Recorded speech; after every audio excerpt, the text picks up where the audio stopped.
1.1 History and Historiography. In this section, we will explore what history is, how it is studied, and how it has been written over time. We will also look closely at Ethiopian traditions of history and how scholars organize the human past into periods. History is the study of people who lived before us, their thoughts, words, and actions. In another sense, it is a careful and organized study of the past based on evidence. Even the time before writing, known as prehistory, is part of history. The word itself comes from the Greek term historia, meaning inquiry or knowledge gained by investigation. As an academic discipline, history examines past events, current situations, and even offers insights about the future. It studies change and continuity across time, tracing causes and effects. Historians ask simple but important questions. What happened? When? How? Why? And with what consequences? The value of history lies in what it teaches us.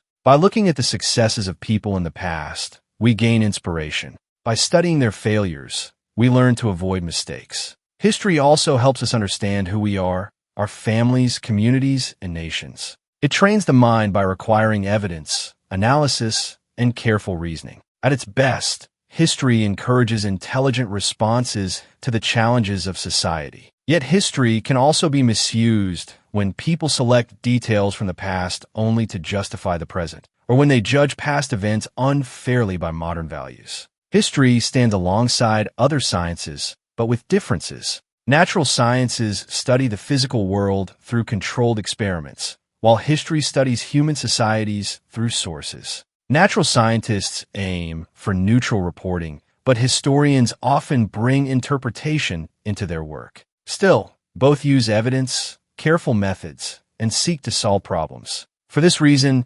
history is considered a science with its own methodology. It is also grouped with the social sciences, sharing interests with subjects like sociology, economics, and anthropology. Historiography is the study of how history itself has been written. Humans have always remembered their past, but systematic study grew with writing and civilization. In the West, Herodotus, known as the father of history, wrote accounts of the Greek-Persian Wars in the 5th century BC. His successor, Thucydides, wrote a critical and orderly history of the Peloponnesian War. Centuries later, Leopold von Ranke, a German historian of the 1800s, laid the foundations of modern historical methods. The key elements in historical study include sources, interpretation, presentation, objectivity, and method. No history can be written without sources, whether monuments, inscriptions, diaries, letters, or eyewitness accounts.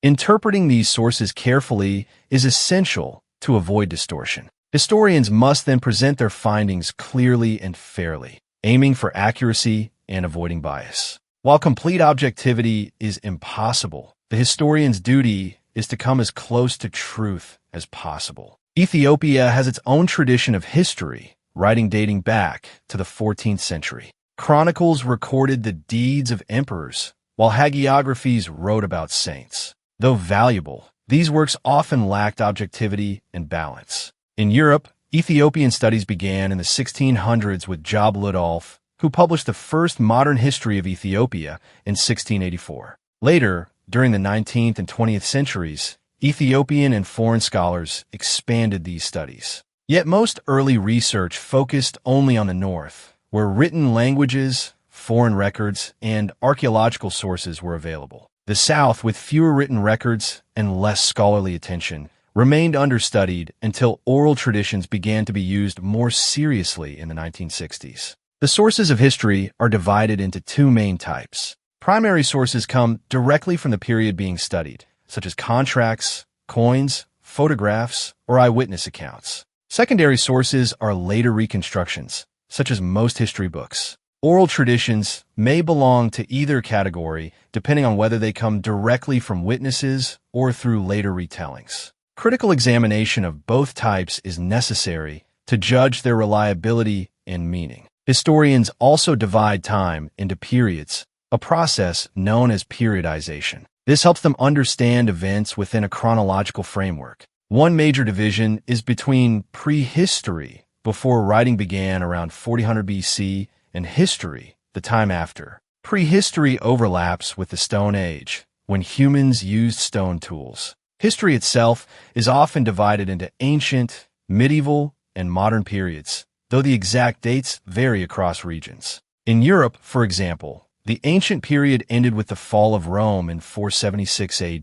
The medieval period lasted until about 1500, and the modern era continues to the present. In Africa, colonization shaped the way history is divided. African history is often studied in terms of pre-colonial, colonial, and post-colonial periods. Ethiopia, however, is unique. It was never fully colonized and maintained its independence. Its historical periods are divided differently. The ancient period from around 1000 BC to 1270 AD, the medieval from 1270 to 1855, and the modern period from 1855 onward. In the end, history is not only a record of what has happened, but also a way of making sense of human experience. By using evidence, careful interpretation, and fair judgment, historians strive to present the past truthfully. This effort helps us understand our present and prepare wisely for the future.